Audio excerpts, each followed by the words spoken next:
I'm really interested in your thoughts on Diddy as a musician. I know that everything is misconstrued with all the stuff that's going on that happens in the media with him, and it's rarely ever about his musicianship. And that's something I'm interested in. What is he like as a producer? That's all I see him as. It's funny that you say that because I don't see anything beyond just the musician. That's the thing. If you didn't have your experience, like it's so easy to look past like Diddy as a musician and as a producer, and I'm interested in your experience with him. That's all I like? know is him as a boss, and that was as a producer and as a friend as well, as a group member. He is very hard to be around and very important to be around at the same time. And I think any boss and anyone worth being around is difficult and genius at the same time. And that's what that experience was. It was literally, if you were smart, you took the breadcrumbs and you swept them to yourself, and you were like, yo, that's a good one. It's kind of like that. You couldn't take them at times, and then you needed to be around them at times. And I think I appreciated that brilliance because I never expected Puff to be anything but what was told to me. So I didn't have an expectation that he would be this mean person, or that he was exactly what I thought he would be, and that is a businessman.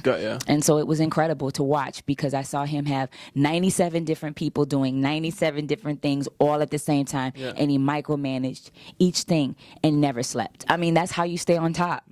Is that a life you want to live? That depends on the person, but that's a hustle. And it was interesting to watch, and I find... So he knew everything that was going on. I mean, when I'm talking about the Twitter's open, the Facebook's open, the Ciroc is open, we're in the studio, the track is playing, the marketing team is over here, and it's moving. And it's a process, and it's a thing, and he's on it at every one of them. And you just sit there and you kind of think, okay, that's what it takes. And then you decide whether or not you want to be on that same level. And so you do the same work. So then we didn't sleep either. And that's the point. And so now here I am with my independent career, and I'm able to do that. And I think I would give some credit to the fact that I watched him work and see that in order to even just stay present, you've got to be 100 million times ahead of the game.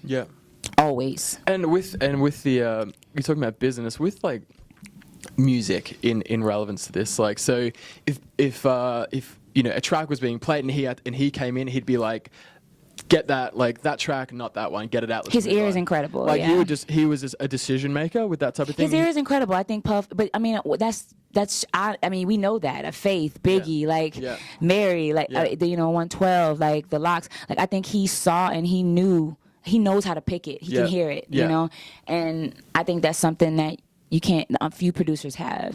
So he made those decisions, but he also let us make them too in that group. And I think he trusted us with that because he has the ear to see who has the next ear. You know, if that makes sense. You know.